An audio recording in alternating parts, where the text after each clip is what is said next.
Hello વિદ્યાર્થી મિત્રો, જય શ્રી કૃષ્ણ બધાને. વિષય સંસ્કૃત, ધોરણ 10. આજે આપણે કાવ્ય 7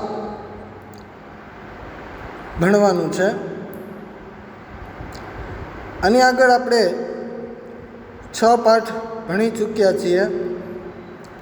3-4 પાઠ તો આપણે ક્લાસમાં જ લેવાઈ ગયેલા છે. 1-2 પાઠ આપણે વિડીયો દ્વારા લીધેલા છે.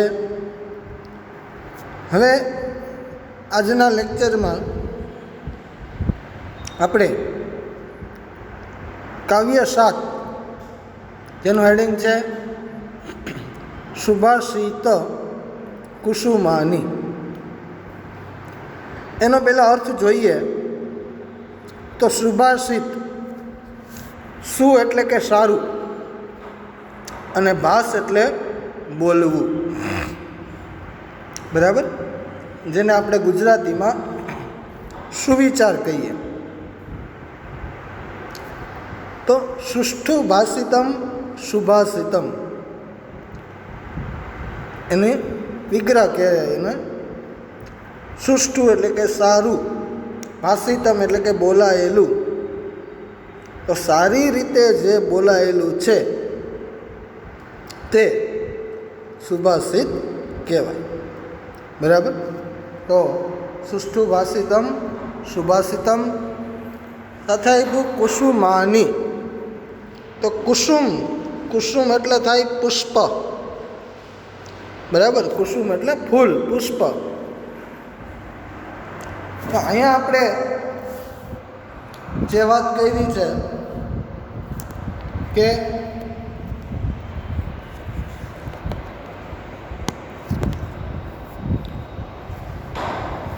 બહુવચનનું રૂપ આપ્યું છે કુસુમાની એટલે, બરાબર.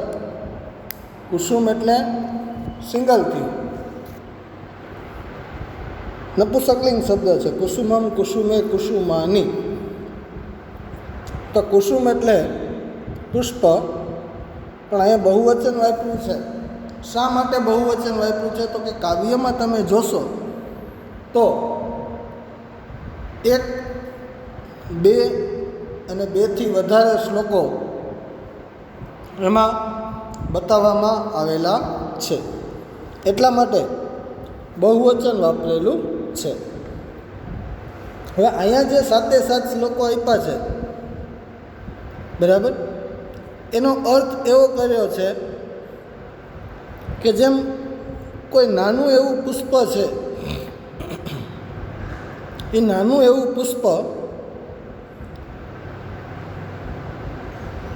આજુબાજુના વાતાવરણમાં જેમ સુગંધ ફેલાવી દે, એમ આ સુવિચારોરૂપી જે પુષ્પો છે તે આપણા જીવનમાં સુગંધ ફેલાવનારા હોય છે. એટલે કે આપણા જીવનને એક આદર્શ પૂરો પાડનારા હોય છે.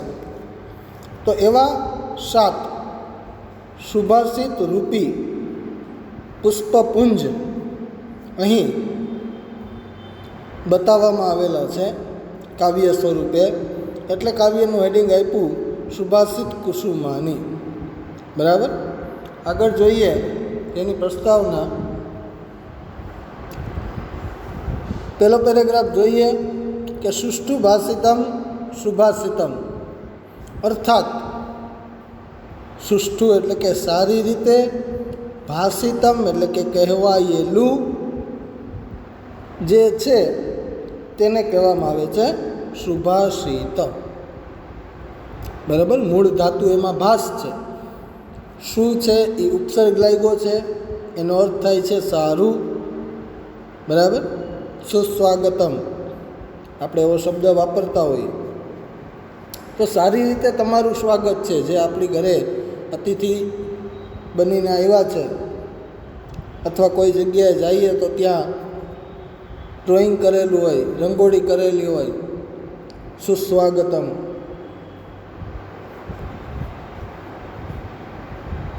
તો એટલા માટે સારી રીતે જે કહેવાયેલું છે તેને સુભાષિત કહેવામાં આવે છે. આગળ જોઈએ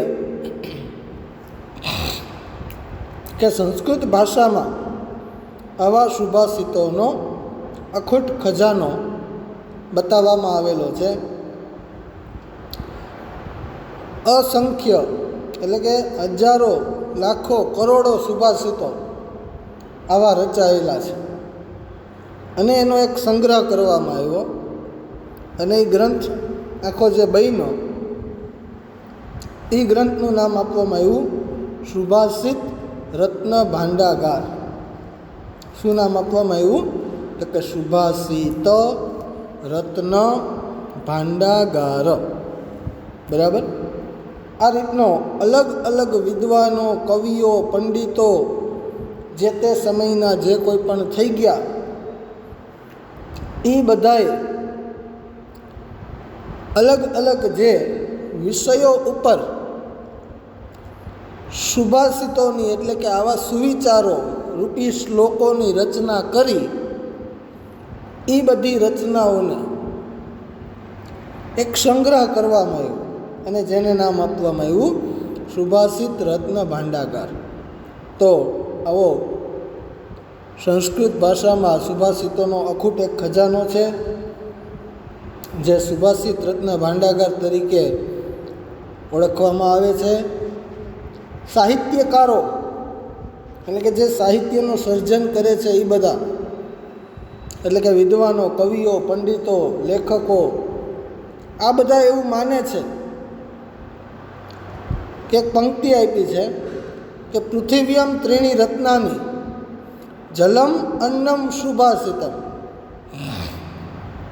જો આ સુભાષિતોને કોની સાથે સરખાવ્યા છે એ મહત્ત્વનું છે. આમાં અહીંયા જે 7 શ્લોકો આપ્યા છે મિત્રો, એનો જો ગૂઢાર્થ આપણે ગ્રહણ કરીએ તો ઘણું બધું જીવનમાં આપણને પ્રાપ્ત થાય અને સારા આદર્શો, સારા મૂલ્યોનું આપણે જતન કરી શકીએ.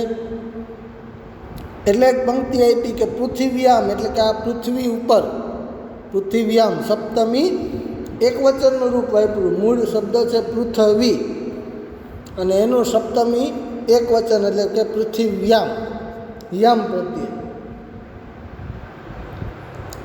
ત્રીણી રત્નાની, ત્રીણી એટલે કે 3, રત્નાની એટલે કે રત્નો. એવું કહેવા માગે છે કે આ પૃથ્વી ઉપર 3 રત્નો છે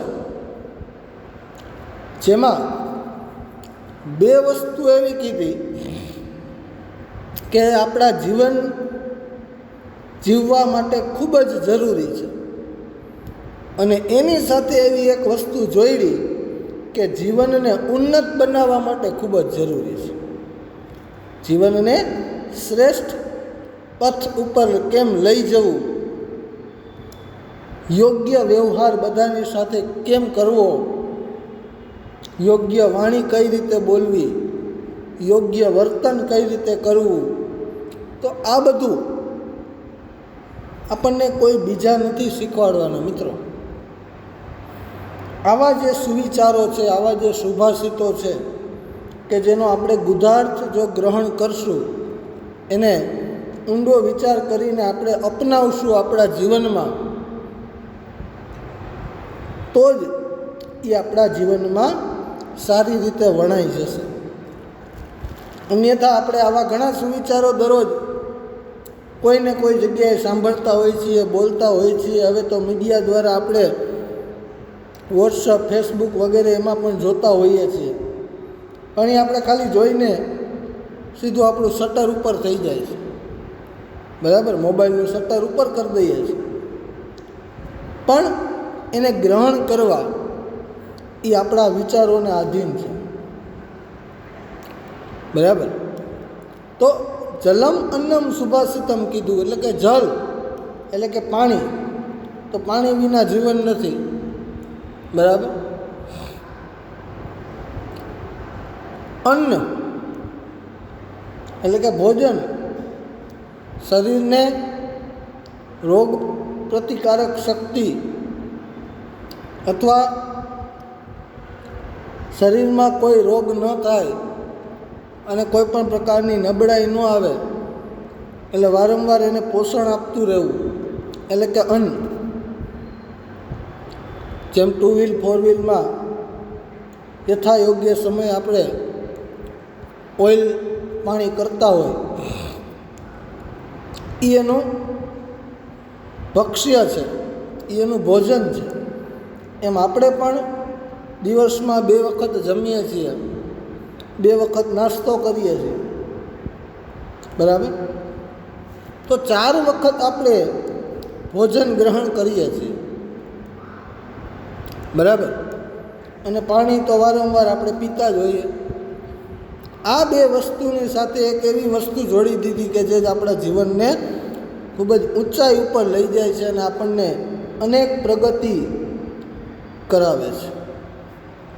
તો સુભાષિત કીધું કે સારા વિચારો, તો સારા વિચારોને પણ આપણે જીવનમાં અપનાવવા જોઈએ. એટલે કીધું કે પૃથ્વી ઉપર 3 રત્નો છે: જળ, અન્ન અને સુભાષિત. આગળ કીધું કે માનવીય જીવન માટે જેમ જળ અને અન્ન અનિવાર્ય છે, ફરજિયાતપણું છે. આપણે ઉપવાસ, એકટાણા વગેરે વ્રત કરતા હોઈએ તો પણ આપણે જોઈએ છીએ કે અમુક દિવસ સુધી જ આપણે ઉપવાસ કરી શકીએ છીએ. ઘણા બધા આંદોલનો થતા હોય, આપણે જોતા હોઈએ કે એ ઉપવાસ ઉપર બેસી જાય, બરાબર? તો એ 15 દિવસ 20 દિવસ એથી વધારે ઉપવાસ થઈ શકે નહીં, બરાબર? તો એટલા માટે જેમ જળ અને અન્ન મનુષ્ય જીવન માટે અનિવાર્ય એટલે કે જરૂરી છે, તેવી રીતે આવા સુભાષિતો પણ આપણા જીવનમાં ફરજિયાતપણું છે. જો એ સુવિચારો આપણે અપનાવેલા હશે તો અનેક રીતે આપણે આપણા જીવનને શ્રેષ્ઠ ઉન્નતિના માર્ગ પર લઈ જઈ શકશું. એટલે કહેવામાં આવે છે કે આ જળ અને અન્નની સાથે સાથે સુભાષિત પણ આપણા જીવનમાં અનિવાર્ય છે. આગળનો પેરેગ્રાફ આપણે જોઈએ તો સંસ્કૃતના આ સુભાષિતો માત્ર ભારતીય પ્રજા કે સંસ્કૃતિને અભિવ્યક્ત કરતા નથી. આપણી જે ભારતીય સંસ્કૃતિ છે, આપણે ઘણી વખત વાત કરતા જ હોઈએ છીએ લેક્ચરમાં કે આપણી ભારતીય સંસ્કૃતિ છે એ હજારો વર્ષોથી અડીખમ છે. વેદોની ઉત્પત્તિ સાથે આપણી સંસ્કૃતિને જોડવામાં આવેલી છે. જેમ જ્યારે વેદોની ઉત્પત્તિ થઈ ત્યારથી આપણી સંસ્કૃતિ બતાવવામાં આવેલી છે. એટલે કે વેદોના અમુક જે ઉપદેશો છે મંત્રો રૂપી, એ મંત્રરૂપી અર્થમાં પણ અનેક જીવનના શ્રેષ્ઠ ઉપદેશોની ચર્ચા બતાવવામાં આવેલી છે, બરાબર? કે જીવનને કઈ રીતે ઉન્નત બનાવવું. તો આ જે સંસ્કૃતના સુભાષિતો છે એ માત્ર ભારતીય પ્રજા કે સંસ્કૃતિને અભિવ્યક્ત નથી કરતા. એનાથી આગળ કહે છે પરંતુ તે તો સમગ્ર માનવ સંસ્કૃતિની ઓળખ કરાવે છે. આપણે જોઈએ છીએ કે વારંવાર 15 દિવસે, મહિને દીએ, 2 મહિને આપણે કોઈને કોઈ વ્રત, ઉપવાસ કે પછી કોઈ એવો ઉત્સવ આપણી સંસ્કૃતિમાં જોડાયેલો છે. જેમ કેમ ગુરુ પૂર્ણિમાથી ઉત્સવની શરૂઆત થાય. ગુરુ પૂર્ણિમા આવે. ગુરુ પૂર્ણિમા પછી નાના બાળકો, જે દીકરીઓ છે એના વ્રત આવે. મોડાકાત છે, વ્રત જીવ્રત છે, આ બધા વ્રત આવે. આ બધા વ્રત જાય એટલે રક્ષાબંધન આવે. રક્ષાબંધન જાય એટલે સાતમ આઠમ આવે, ગણપતિજી આવે, દિવાળી આવે, મકર સંક્રાંતિ આવે, હોળી આવે. બરાબર. આમ ક્રમશઃ મહિને દીએ 2 મહિને કોઈને કોઈ આવા ઉત્સવો, કોઈને કોઈ આપણી આ જે સંસ્કૃતિ સાથે વણાયેલી જે બાબતો છે એ આપણે ઉત્સવ સ્વરૂપે ઉજવીએ છીએ. એમાં તમે, હું, આપણે બધા સહભાગી થઈએ છીએ. બરાબર. તો એમ આ બધી વસ્તુ છે એ આપણી સંસ્કૃતિની ઓળખ કરાવે છે. બરાબર. આપણા માટે મહત્ત્વનું રહી ગયું નવરાત્રિ. બરાબર. એ નવરાત્રિ આવે. નવરાત્રિના 10-15 દિવસ પછી તરત દિવાળી આવે. બરાબર. તો આપણે આ બધી વસ્તુ સાથે જોડાયેલા છીએ, વણાયેલા છીએ, અને એ જ વસ્તુ આપણી સભ્યતા, આપણી સંસ્કૃતિની ઓળખ કરાવે છે. તો સમય મુજબ એમાં પણ આપણે જોઈએ છીએ કે ઘણા નવા રીત રિવાજો પોતપોતાની રીતે બધાએ ઊભા કરેલા છે. બરાબર. નવરાત્રિ છે તો માતાજીના ગુણગાન ગાવાની વાત છે. પણ હાલના સમયે આપણે જોઈએ છીએ કે અલગ અલગ જગ્યાએ મોટા મોટા પાર્ટી પ્લોટોમાં પિક્ચરના ગીતો, શેર શાયરીઓ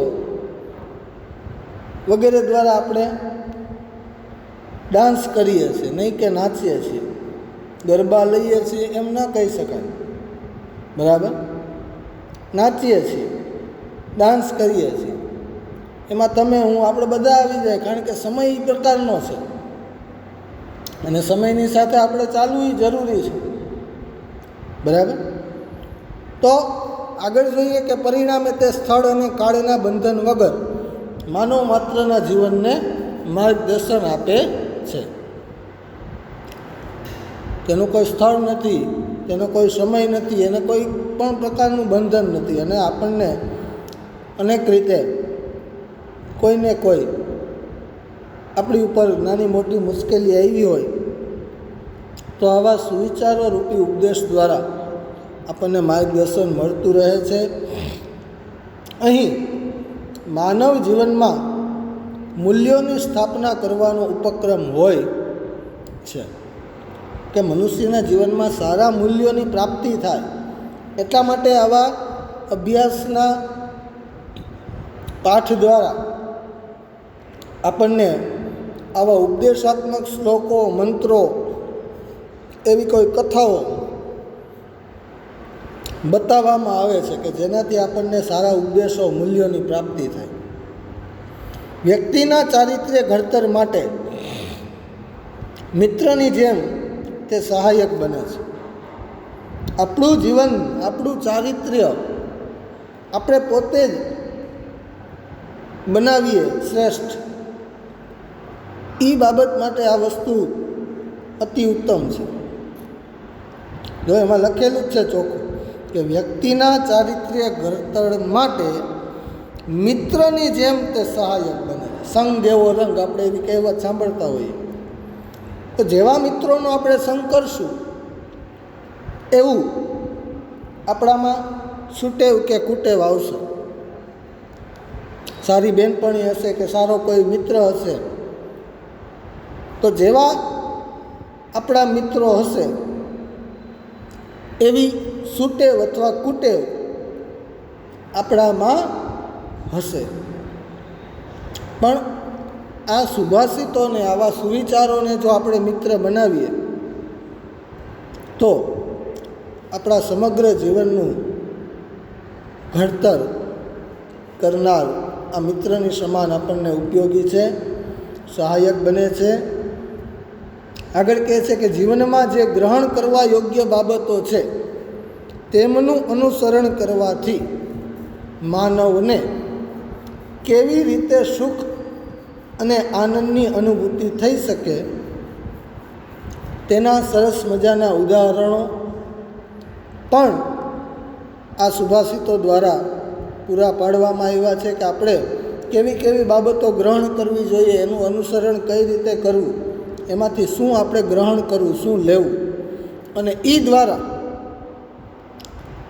કઈ રીતે આપણે સુખની પ્રાપ્તિ કરી શકીએ. અત્યારે આપણે જોઈએ છીએ કે કોઈ પણ જગતમાં જેટલા પણ મનુષ્ય છે અથવા જેટલા પણ ઘર છે, બરાબર, એ ગરીબનું ઘર હોય કે મધ્યમ વ્યક્તિનું ઘર હોય કે અતિશય પૈસાદાર વ્યક્તિનું ઘર હોય, બરાબર,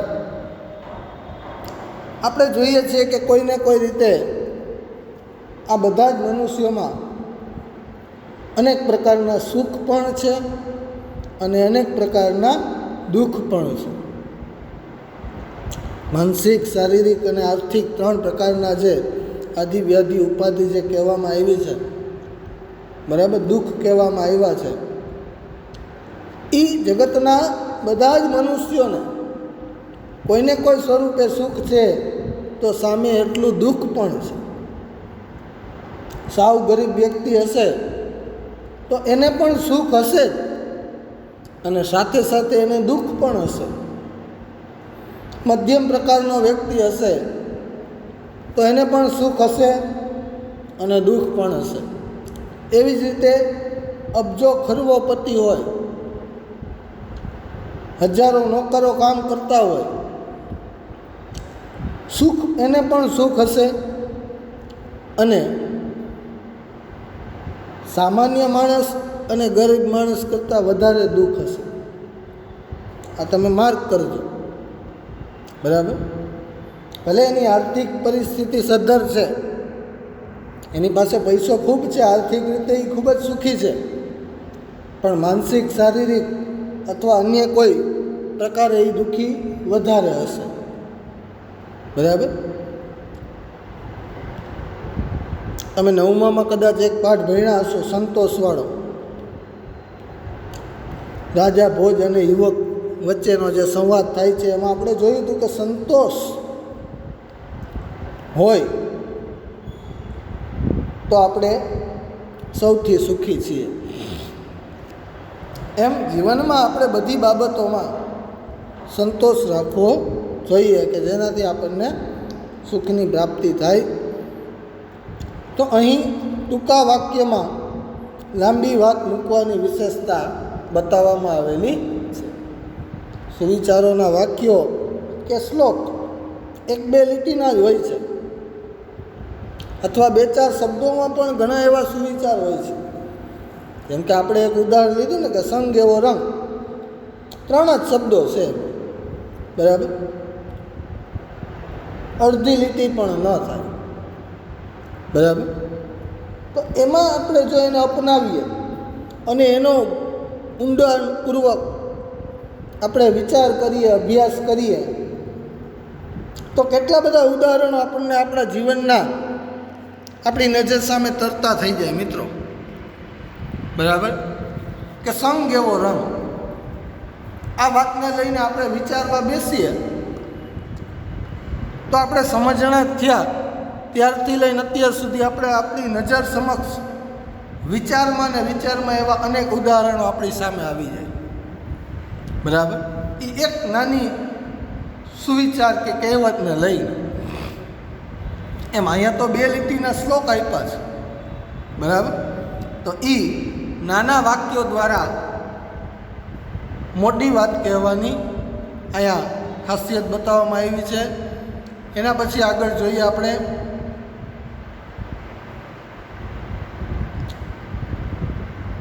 એના પછીના પેરેગ્રાફમાં કહેવામાં આવ્યું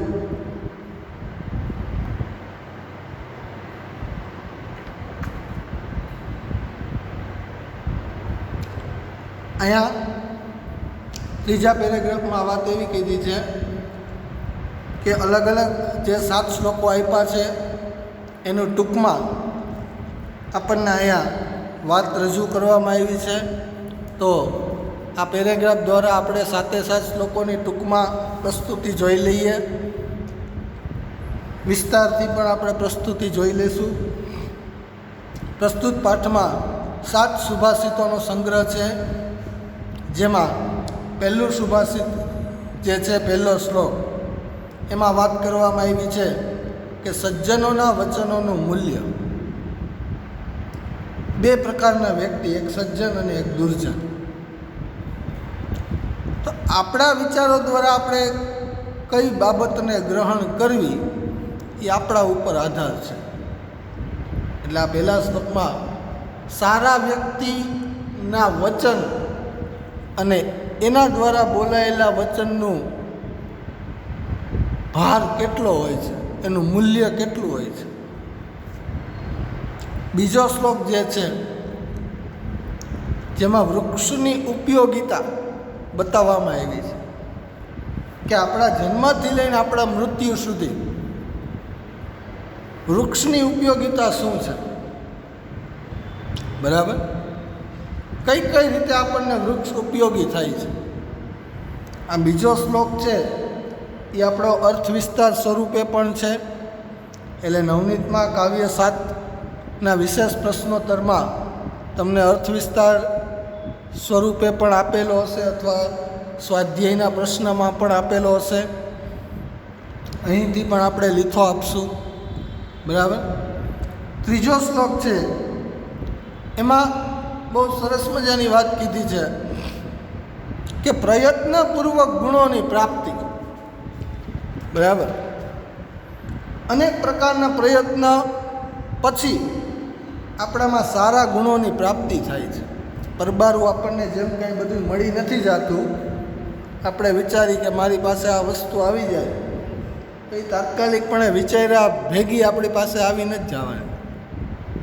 બરાબર, એમ સારા ગુણોની પ્રાપ્તિ કરવા માટે આપણે પ્રયત્ન કરવો પડશે.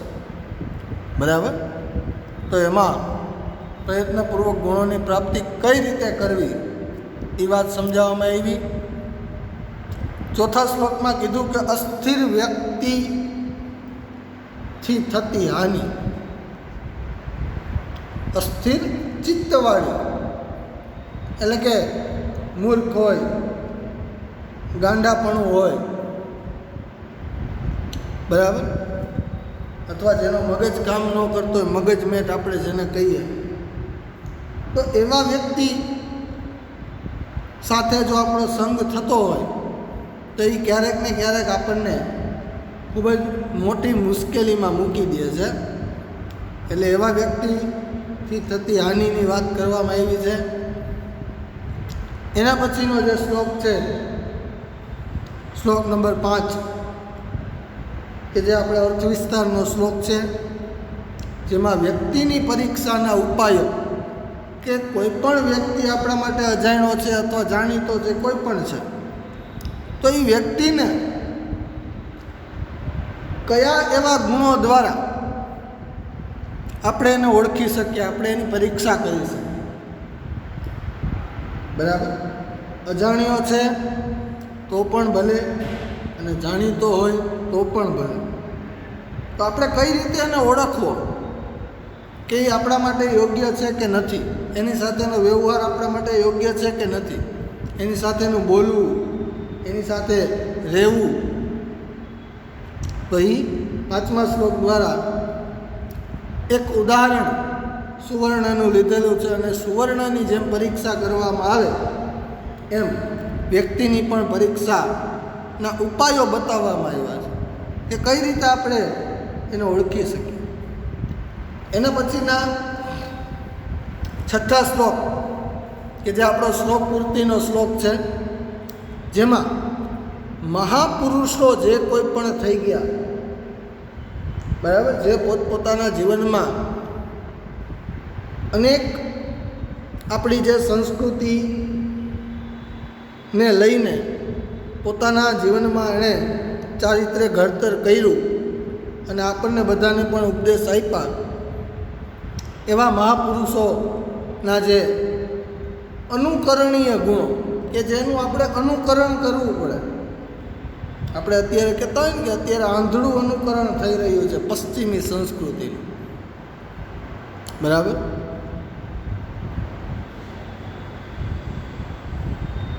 તો મહાપુરુષોના અનુકરણીય ગુણો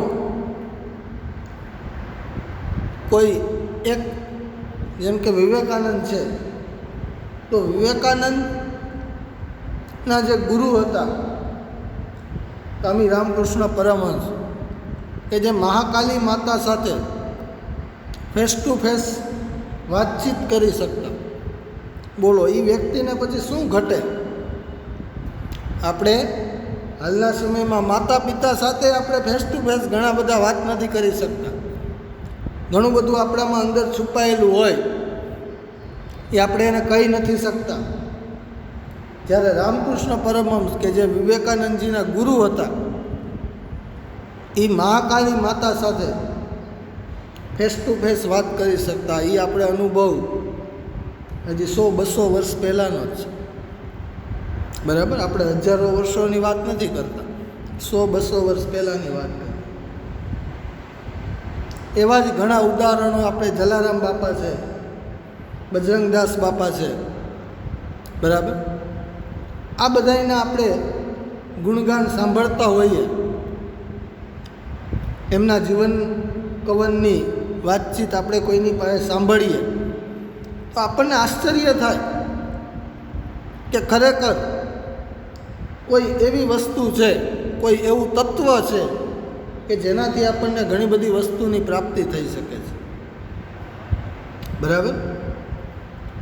એના પછીના છેલ્લા શ્લોકમાં કહેવામાં આવ્યું કે ધૈર્યવાન માણસના સ્વભાવનું વર્ણન, બરાબર.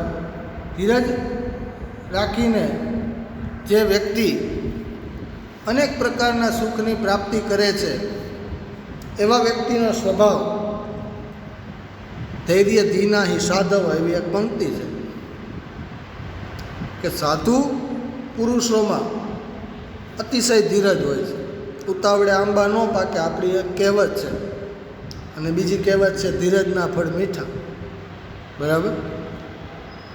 કોઈ પણ કાર્યમાં અતિશય ઉતાવળ કરશું તો એ કાર્ય આપણને સંપૂર્ણપણે ફળવાનું નથી, બરાબર. એટલે ઉતાવળે આંબા ન પાકે, એની જ્યારે સિઝન હોય ત્યારે જ આંબા દ્વારા આપણને કેરીની પ્રાપ્તિ થાય છે, અને એ સરસ મજાનું ફળ આપણે ઉનાળામાં ખાઈએ છીએ, બરાબર. એ આપણે ડિસેમ્બરમાં લેવા જાય, આંબે કેરી તોડવા જાય તો કેરી હોય જ નહીં, બરાબર. અને સાથે સાથે બીજી કહેવત પણ વણાયેલી છે કે ધીરજના ફળ મીઠા, બરાબર. કોઈ પણ કાર્યમાં આપણે ધીરજતાપૂર્વક બહુ વિચાર વિમર્શ પછી કાર્યમાં આગળ વધશું તો સંપૂર્ણપણે આપણને એનો સફળતાનો શ્રેય પ્રાપ્ત થાય છે. તો આ 7 શ્લોકોમાં આવી અલગ અલગ ચર્ચા બતાવવામાં આવી છે. છેલ્લે બોધ સ્વરૂપે કહે છે કે આવતીકાલના નાગરિકો, બરાબર, વિદ્યાર્થીઓ જે છે એ આવતીકાલના નાગરિકો છે. આપણા દેશને, આપણા રાષ્ટ્રને, આપણા સમાજને અને આપણે પોતે કઈ રીતે ઉચ્ચ લઈ જવું,